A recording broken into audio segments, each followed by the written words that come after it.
बिस्मिल्लाहिर्रहमानिर्रहीम। नेक्स्ट हमारा कोलिजन का लॉ है एक, जिसको हम कहते हैं न्यूटन्स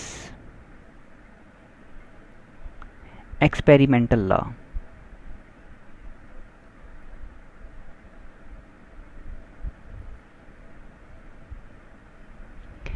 ठीक है जी, न्यूटन्स एक्सपेरिमेंटल लॉ, जिसको हम न्यूटन्स लॉ ऑफ रेस्टिट्यूशन भी बोल सकते हैं। Newton's law of restitution.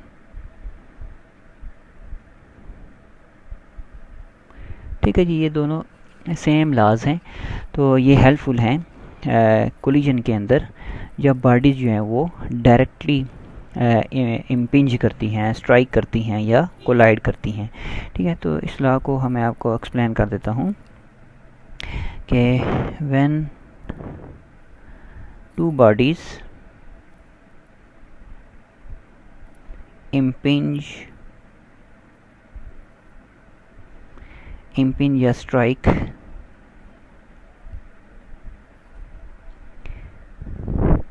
their relative velocities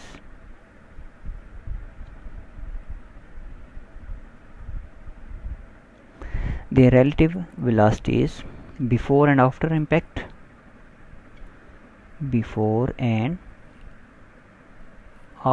impact,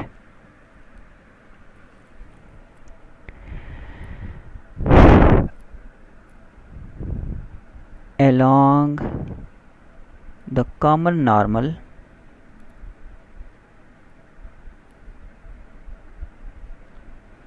bears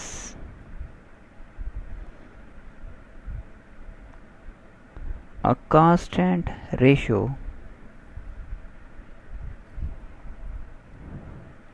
minus e। ठीक है, where e is called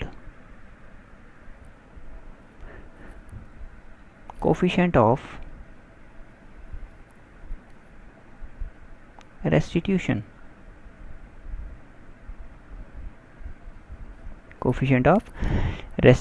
ठीक है जी, तो ये जो वेलोसिटीज़ की बात हो रही है, relative velocities before and after impact, तो हम उन वेलोसिटीज़ को लेट कर देते हैं, let u1 and u2 be the velocities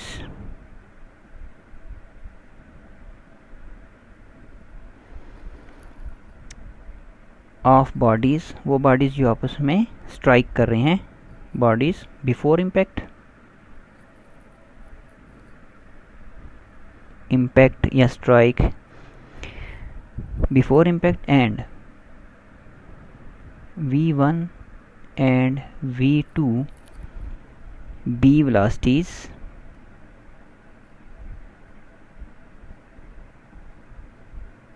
after impact, then by Newton's law of restitution या Newton's experimental law, v2 minus v1 over u2 minus u1 is equal to minus E.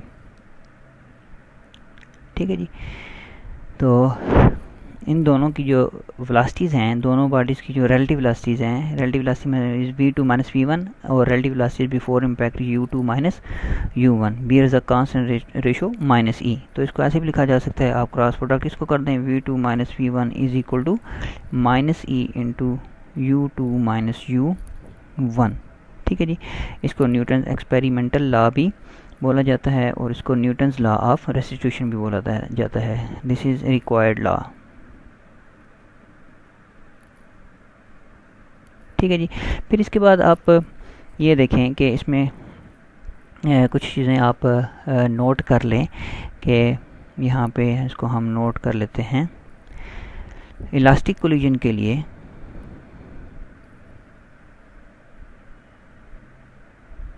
for elastic collision ई जो है ये 1 होगा, ठीक है, ये जो ratio की ये 1 होगी, ठीक है। और नंबर 2 है for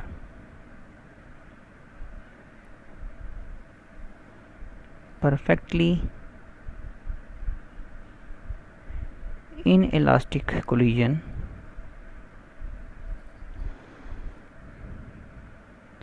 E is equal to 0 होगा, ठीक है। और नंबर 3 है फॉर इलास्टिक कोलिजन E जो होगा this is in between 0 and 1, E is 0 less than E less than 1, ठीक है। और फॉर इन इलास्टिक कोलिजन के लिए, ठीक हो गया जी। तो for perfectly inelastic collision E is equal to 0 for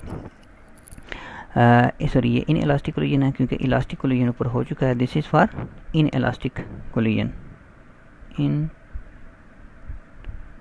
elastic collision E की वैल्यू जो होगी वो इन बिटवीन 0 एंड 1 होगी, ठीक है। तो ये हमारा न्यूटन्स लॉ ऑफ रेस्टिट्यूशन था।